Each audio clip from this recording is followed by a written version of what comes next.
Okay sir. ఇంకా ఒకటి ఉంది ఏంటంటే మనం ఇంతవరకు మాట్లాడుకున్నాం కక్ష రాజకీయాలు చేయొద్దు అని చెప్పేసి మనమే అనుకున్నాం. కానీ టీడీపీ కక్ష రాజకీయాలు చేస్తుంది అనుకోవచ్చు అంటారా? ఎందుకంటే మాజీ ముఖ్యమంత్రి జగన్మోహన్ రెడ్డి ఇల్లు హైదరాబాద్లో లోటస్ పాండ్, అసలు దాని వైపు కూడా ఇంతవరకు ఎవరు చూడలేదు. కానీ ఇప్పుడు అక్రమ కట్టడాలు అని చెప్పేసి అక్కడ ఆయన చెక్ పోస్టుకు సంబంధించి కొన్ని కూల్చివేతలు జరుగుతున్నాయి. ఇప్పుడు ప్రస్తుతం అదే జరుగుతుంది లోటస్ పాండ్లో. అసలు ఏం జరుగుతుంది అంటారు సార్? ఇదే ఇంకా ఇది కాకుండా ఇప్పుడు ఎంత మనం నాటి వాళ్ళు చెప్తాం వెండేటా పాలిటిక్స్ అంటే కక్షపూరిత రాజకీయాలు చేయకుండా రాష్ట్ర యొక్క అభివృద్ధి చూడండి అని చెప్తూ ఉంటాం. ఎస్పెషల్లీ నేను చెప్తాను, చెప్పినా వినకుండా వాళ్ళు కక్షపూరిత రాజకీయాలు చేస్తూ స్టేట్లో స్టెబిలిటీ లేకుండా చేసి అశాంతి కల్పించారు కాబట్టి మళ్ళీ మాట్లాడతాం కదా. కానీ ఇది కూడా ఇప్పుడు కాంగ్రెస్ చీఫ్మెన్ రేవంత్ రెడ్డి రాగానే ఏం చేశాడు, ఆ సీఎం క్యాంప్ ఆఫీస్లో గోడలు అయిపోగలు కొట్టాడా? ఎందుకు చేశాడు? అది చాలా దానివల్ల ప్రజలకు ఎంత కూడా ఉపయోగం లేదు. లేదు డెఫినెట్గా. అందరూ వచ్చేయచ్చు అన్నాడు, అందరూ వచ్చేయచ్చాడు, అందరూ వెళ్ళిపోతాడా? నీకు సెక్యూరిటీ అప్పుడు మళ్ళీ హోమ్ మినిస్టర్ వస్తుంది సీన్లోకి. అందరూ వచ్చేచ్చే లోపలికి ఇదే పెట్టాడు. జరుగుతుంది లేదు అడగండి, ఒకటి కూడా జరగదు అక్కడ. అందరినీ కంట్రోల్ చేసేంత పోలీసింగ్ మన దగ్గర లేదు. వాళ్ళు 1,00,000 మంది ఉండాలి ఎక్కువ, వాళ్ళకి శాలరీస్ లేవు వాళ్ళకి. పోలీసులు అంతమంది ఉంటే ఎయిర్ పెట్రోలింగ్ అంటే హెలికాప్టర్లు వాళ్ళు యూఎస్ లెవెల్లో ఉంటే అప్పుడు ఎంతమంది వచ్చినా రావచ్చు. అప్పటికి కూడా సామాన్య మనిషిని లోపలికి రానిస్తే ప్రతిదీ చెక్ చేయరాళ్ళు. ఇప్పుడు ఎయిర్పోర్ట్లో చెక్ చేస్తూ ఉంటే అప్పుడు కోపం వస్తూ ఉంటుంది ఒక్కొక్కప్పుడు.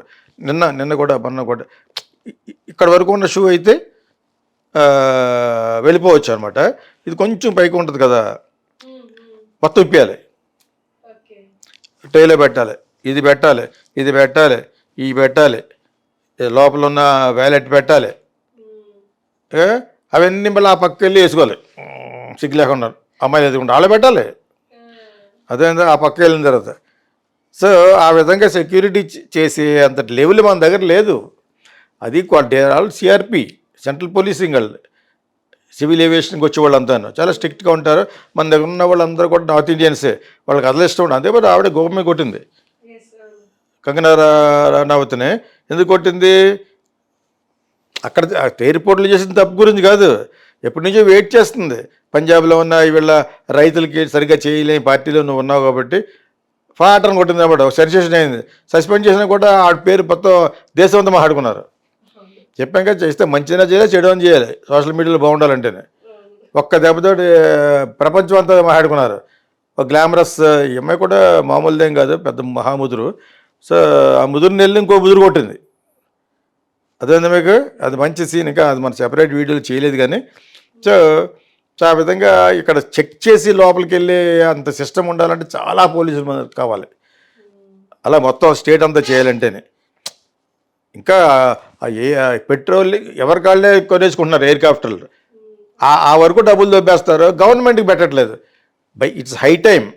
నేను బోత్ చంద్రబాబు నాయుడు గవర్నమెంట్కి ప్లస్ ఏమో ఇక్కడ రేవంత్ రెడ్డి గవర్నమెంట్ చెప్పింది ఏంటంటే స్టార్ట్ ఎయిర్ పెట్రోలింగ్. ఒక 5-6 హెలికాప్టర్లు కొని ఎస్పెషల్లీ సిటీస్కి కొట్టిన వెంటనే వెళ్ళిపోద్ది. ఇప్పుడు మనకున్న ఎలక్ట్రానిక్ ఈ సిస్టమ్స్లో ఎక్కడేం జరుగుతుందో పట్టేయచ్చు.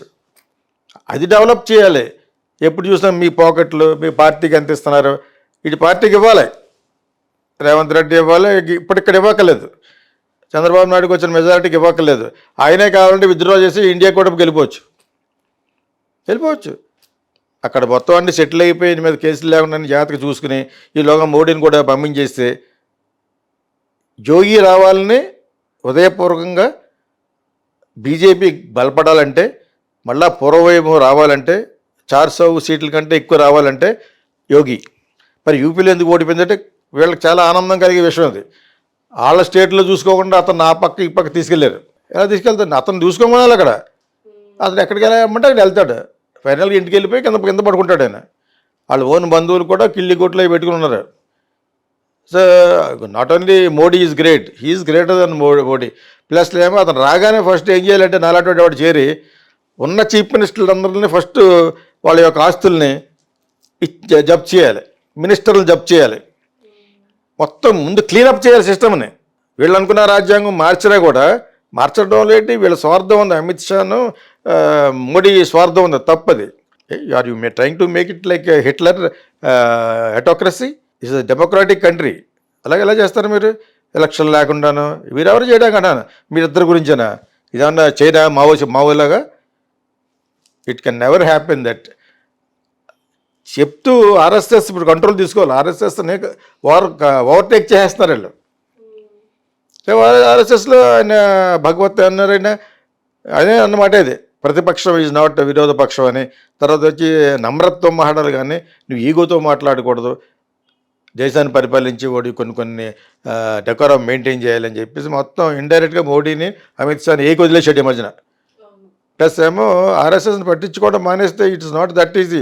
వాళ్ళు కానీ సీన్లోకి హై లెవెల్లో దిగితే బీజేపీ పడిపోద్ది. వాళ్ళ మాట విని తీరాలి. వాళ్ళు ఎక్కడా అంటలేదు ముస్లింకి చేయొద్దని, వీళ్ళు గొరిగించుకున్నారు వీళ్ళు, అమిత్ షాను మోడీని. RSS is not telling Muslims తప్పు చెయ్యి, అది ఎక్కడ అంటలేదు. వీళ్ళకి ఎంతకంటే ఘోరమైన విషయం ఏంటంటే అయోధ్యలో ఓడిపోయారు అన్న. అవును, అన్నింటిలో చెప్పేస్తారు ఒక్కొక్క పాయింట్. మరి రాముడు ఎందుకు రక్షించలేదు, అక్కడ పెద్ద కాంట్రవర్సీ. రాముడిని ఇతను చెయ్యి బట్టి తీసుకెళ్తున్న పోస్టర్ వేశారు. అది you are more than Rama, నీ దగ్గర రాముడు చిన్నోడు అయిపోయాడా అని ఇప్పుడు జరుగుతుంది కాంట్రవర్సీ. ఆర్ఎస్ఎస్లో వచ్చింది ఈ point. How can you portray yourself that you are the main god and the next to you is Rama? ఎవడిచ్చాడా కాన్సెప్ట్ అసలు నీకు? ఆ పోస్టర్ని నువ్వు పాపులర్ చేయడం ఏంటి? అసలు రోడ్ల మీద కానీ ఎక్కడ కూడా ఇప్పుడు అన్నా క్యాంటీన్ ఉంది, అక్కడ వేయకూడదు. నేను ఎన్టీ రామారావు బొమ్మ కానీ చంద్రబాబు నాయుడు బొమ్మ కానీ, మొత్తం అన్నింటిలోని జగన్ బొమ్మ తీసేయాలి, అన్నింటిలోని చంద్రబాబు నాయుడు బొమ్మ తీసేయాలి, అన్నింటిలోని మోడీ బొమ్మ తీసేయాలి. మళ్ళీ ఇప్పుడు చంద్రబాబు అదే క్యాంటీన్ పెట్టారు, దాన్ని బట్టి ఎన్టీ రామారావు బొమ్మ ఉంటుంది. ఎన్టీ రామారావు ఆస్తి ఇస్తున్నారా? ఎందుకు పెడుతున్నారని పేర్లు పెట్టి Andhra Pradesh food scheme and economical rates. సామాన్య క్యాంటీన్ పెట్టండి, కామన్ మ్యాన్స్ క్యాంటీన్. నేను వెళ్తాను కాంగ్రెస్కి వెళ్తే అక్కడ తింటాను, అందరూ తింటారు.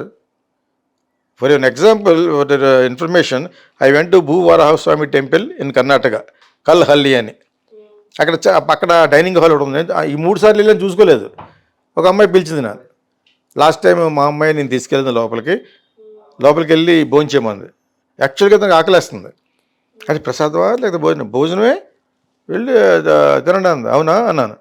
అయితే అప్పుడు ఆల్రెడీ డ్రైవర్ తినేసి వెళ్ళిపోయాడు. నాకు చెప్తే నేను తిన్నాను అనుకున్నాడు అన్నమాట. ఏమో తిన్నాను అనుకున్నాడు, కన్నడ అతను అనుకున్నాడేమో. బట్ ఈ అమ్మాయి చెప్పిన వెంటనే లోపలికి వెళ్ళాను. వెళ్ళి అక్కడ భోజనాలు రేట్స్ అయ్యి ఉన్నాయి, టికెట్లు కాదు, డొనేట్ చేయొచ్చు అనమాట. నేను అడిగాను 10,000 ఇస్తే 20,000 ఇస్తే ఎంతమందికి పెడతారు, ఎన్ని రోజులు పెడతారంటే అదంతా డీటెయిల్స్ ఎవరు ఇస్తారని చెప్పి నాకు ఆ నెంబర్ లైన్ ఇచ్చారన్నమాట. ముందు మీరు భోంచేయండి అన్నారు. ఆ స్టీల్ ప్లేట్స్ పెట్టేసి ఉన్నాయి, తీసుకుని I at beautiful sambar and curd rice. మన ఇష్టం వచ్చిన అవి ఉండవు. ఈ చాలదండి, మధ్యాహ్నం ఏం తింటారు మీరు? Sambar rice, curd rice. ఆ విధంగా వీళ్ళు 10 రూపాయలకి 20 రూపాయలకి 50 రూపాయలకి పెడతారు కదా. మన ఇప్పుడు ఎన్టీఆర్ క్యాంటీన్ అండి అది. నేను I'm not against, I'm a fan of NTR, అది వేరే విషయం. మళ్ళీ ఏం చెప్తానంటే, ఇప్పుడు ఇక్కడ ఎగ్జిస్టింగ్లో ఫ్యాన్ ఎవరంటే నాకు రామోజీరావు గారు, ఫిల్మ్ సిటీ కట్టాడు కాబట్టి. వేరే ఫేవర్ ఆయన దగ్గర నుంచి ఆశించలేదు. ఆయన సినిమా చేయమన్నప్పుడు కూడా చేయలేకపోయాను, మా ఇద్దరు కుదరగా. ఓకే, అది పక్కన పెట్టినప్పుడు స్టిల్ ఐఎమ్ ఏ ఫ్యాన్. నేను మార్గదర్శిని ఒక 2-3 సంవత్సరాలు నేనే సపోర్ట్ చేస్తాను. One of the best company అంటున్నాను. మొన్న కూడా మన దాంట్లో చెప్పాను, వెతుక్కుంటే ఉంటుంది మీకు. రామోజీరావు గారి గురించి చెప్పినప్పుడు ఎందుకన్నాను, వాళ్ళు దాన్ని మిస్యూజ్ చేశారన్నారు. పెట్టుబడి నీకు ఎలా చేస్తే నీకు ఎందుకు? Customer is happy. ఒక్క కస్టమర్ కూడా అన్హ్యాపీ లేడు. కావాలని వైఎస్ రాజశేఖర రెడ్డి అతను పక్కన ఉన్న చెంచాలు వీళ్ళంతాను, ఉండవల్లి అరుణ్ కుమార్ వీళ్ళందరూ అతను పెట్టి వేయించాడు. అలాగే నేను ఇద్దరు ఫ్యాన్ ఏంటంటే, ఒకటి రామోజీరావు గారి ఫ్యాన్, ఎన్టీ రామారావు గారి ఫ్యాన్. అది స్టూడెంట్కి ఎవరి సినిమా చూస్తే ఆయనే, దాని తర్వాత సోమబాబు కృష్ణ, నాగేశ్వర గారి. మీకు అర్థమైంది? నలుగురే ముందు వాళ్ళిద్దరు, వాళ్ళ తర్వాత కృష్ణ సోమబాబును. మీకు అర్థమైందే? పాటల్లో ఎన్టీ రామారావు అంటే ఎందుకు ఇష్టం అంటే ఆయన డైలాగ్ డెలివరీ అది చాలా సరదాగా ఉండేది నాకు. So who is not NTR fan? Everybody is fan. ఇప్పుడు ఆయన పేరు పెట్టాను, నేను బాధపడలేదు సుమ్మా. ఆ ప్రాక్టీస్ వద్దంటున్నాను. Do not put politicians names unless they are very, very generous people like Abdul Kalam. మీకు అదందే? Lal Bahadur Shastri, simple man. స్వామి వివేకానంద, సర్దార్ వల్లభాయ్ పటేల్ అవి చేశారా పర్లేదు. Not everybody. మీకు ఎవరు అవసరమైతే వాళ్ళ పేరు పెట్టేస్తున్నారు. చెప్పాలన్నా కూడా అవసరమైతే వాళ్ళ అదిలో ఒకటి పద్మభూషణం. బీజేపీ చేసిందంటే ఎంత చీప్ అయిపోయారంటే వాళ్ళు they are playing all cheap tricks which is not correct, unacceptable. అది ఈ పేర్లు కూడా పెట్టకూడదు. అసలు అదొక లా పట్టుకొచ్చారు ఇంకో, ఎవరి పేర్లు పెట్టకూడదు, ఎవరి విగ్రహాలు కట్టకూడదు అంటే స్టేట్ నీట్గా ఉంటుంది. లేదా రోడ్డు అడ్డంగా పెడతాడు రాజమండ్రి కాకినాడలో, ఏంటి విగ్రహాలు ఏంటి? అదేదో సిగ్నల్ పోస్ట్ లాగా పని, లేకపోతే వాళ్ళకి సిగ్నల్ పోస్ట్ తగిలించండి నెత్తి మీద, అవి పెట్టారు. కానీ ఏదో ఉపయోగం ఉంటారు కానీ ఎందుకు వాళ్ళు వాళ్ళు వాళ్ళు ఏం చేశారని వాళ్ళు సంపాదించుకుంటారు. ఇక్కడ కూడా అందరూ పెట్టేస్తూ ఉంటారు.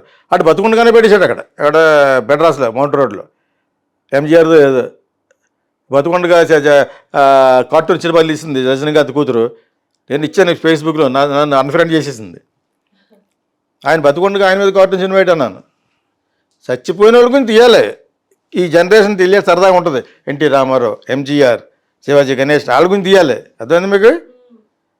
ఇటు బతుకుండగా అతను కార్టూన్ పెట్టి ఇటువంటి మళ్ళా ఆయన వచ్చి అక్కడ యాక్ట్ చేసింది దాన్ని కార్టూన్ చేసేవారు. అది వేరే విషయం చెప్తున్నాను. ఒకదానికి ఎందుకు మిక్స్ చేస్తున్నానంటే సినిమాని ఎందుకు జోడిస్తానంటే అప్పుడు జనాలు ఇంట్రెస్టింగ్గా వింటారని. బట్ ఎంతవరకు తెలియదా మరి రేవంత్ రెడ్డికని కేసీఆర్కని ఎంక్రోచ్ చేయడని, ప్లాట్ఫామ్ మీద కట్టేశాడని. లేదు, చంద్రబాబు నాయుడు మనిషి కాబట్టి వాళ్ళకి చెప్పి జిఎంజేఎస్లో ఫిట్టింగ్ పెట్టి ఒకటి అన్నీ జరిగిపోతాయి. ఇప్పుడు ఎందుకు పవర్ కొట్టారు? ఎంతకాలం ఏం చేస్తారు మరి? గాడిదలు కాస్తున్నారా? What are you doing? Mister KCR, mister KTR and Revanth Reddy నావు ఇప్పటి వరకు మరి ఎంక్రోచ్మెంట్ లేదా? అంటే ఎవడన్నా కక్ష పూడితే ఆడు నీకు కావాల్సినట్టయితే వాడికి కావాల్సినట్టు చేస్తావు. అది అండర్స్టూడ్. ఇది అంటే ఫస్ట్ స్టెప్ బ్యాడ్ నేమ్కి. జగన్ చేశాడు కాబట్టి జగన్ మరి చేయలేదు అమరావతిలోనూ. అతని ఇంటి మీద ఖాళీ చేయించి చాలా చేశారు. జగన్ని చెయ్యని రాజకీయం అంటూ లేదు. అంచేత హీ డిజర్వ్స్. కర్మ ఏముంటుందంటే you deserves what you get, and you get what you deserve. నీకు ఏది వస్తుందో, ఏది రావాలన్నదో అదే వస్తుంది నీకు. బికాజ్ కర్మ విల్ డిసైడ్. కర్మ ఈజ్ గాడ్ అంటాను నేను. చాలామంది కర్మ బిచ్ అంటారు. ఐ విల్ సే కర్మ ఈజ్ గాడ్. టెంపుల్ గింపుల్ ఇవన్నీ కూడా అందులో ఉన్నది కర్మే. అక్కడికి వెళ్ళి దండం పెట్టుకుంటూ ఉంటాం కొబ్బరికాయ కొట్టి, అది చూస్తూ ఉంటాడు. అది జీసస్ క్రైస్ట్ కానివ్వచ్చు, అల్లా అవ్వచ్చు, రాముడు కావచ్చు. టెంపుల్లో ఉండేది నథింగ్ బట్ ఎక్సెప్ట్ శివలింగం. శివలింగం ఈజ్ సృష్టి. It is a creation of the whole world. శివతత్వ. It is not Hinduism or Christianity or anything. నేను అప్పుడప్పుడు అలా చెప్పుకుంటూ ఎందుకు వెళ్తానంటే నేను చెప్పింది చాలా వరకు నాకు కరెక్ట్ అనిపిస్తుంది. మరి Shivalinga is the only thing which speaks about the creation, human evolution, human పుట్టుక, everything is there in that Shivalinga అని నేను అనుకుంటాను. దానికి పెద్ద రూపం కట్టేశాడు సద్గురు. ఆయనకి తెలిసే విషయం. ఆయన కూడా రూపం కట్టి అట్రాక్ట్ చేయడం కోసం అక్కడ ఏదో పెట్టారు కదా కోయంబత్తూరులో పెట్టి ఆయన చెప్తాడు. ఆయన ఈ మధ్యకు అన్పాపులర్ అయిపోయాడు. నేనే చాలా వరకు ఎందుకు ఎగనేసి చెప్పానంటే గోల్ ఉండకూడదని చెప్పాడు. గోల్ లేకుండా ప్రయాణం పెట్టారు స్టూడెంట్స్. అందులో ఐఐటీలోని ఐఐఎంలోకి వెళ్తున్నాను. కుర్రోడు ఇప్పుడున్న కుర్రోళ్ళు ఎటువంటి వాళ్ళు పాపం, ఇటువంటి వాళ్ళు చెప్తే విందామనుకుంటే వస్తారు. వాళ్ళు అడుగుతుంటే దెర్ ఇస్ నో గోల్ ఏం పెట్టుకు వెళ్ళాలంటే గోల్ లేదన్నాడు. అప్పుడు నేను చాలా ఆల్రెడీ చెప్పాను, ఎందులోనూ వీడియోస్లో చెప్పాను. ఎవడంటే గోల్ లేకుండా అడి మీద ఉన్న అభిప్రాయం పోయింది. అక్కడక్కడ బాగుంటాయి. ఎక్కువ మాటగారు అంతే అతను. జగీ వాసు జస్ట్ మాటగారి. అది చెప్తే పెద్ద రజనీష్ లాగా కాదు. Rajneesh is committed. There is no god అంటాడు. హౌ బట్ గాంధీ అంటే ఈజ్ ఎ క్రుక్ అంటాడు. అతను చాలా ఓపెన్గా చెప్పాడు his concept. I like him especially. Maybe some time I'm after him. Gudipati Venkatachalam వీళ్ళంతా కూడా నేను లైక్ చేసే వ్యక్తులు. I love them. మ్యూజిక్లో ఇళయరాజాని ఎలా లైక్ చేస్తాను, అదేవిధంగా జెరీ గోల్డ్ స్మిత్, ఇంకా చాలామంది తెలియాలి. ఒకసారి ఎక్స్క్లూజివ్గా ఒక 4-5 వీడియోలు సినిమాల గురించి చేద్దాం. మీ రెడ్ ఛానల్లో చెప్తున్నాను. ఎందుకంటే ఇప్పుడున్న వాళ్ళకి ఎంకరేజ్మెంట్ కావాలి. అందరూ ఫిల్మ్ స్కూల్లో చేరగలరు, చేరలేరు.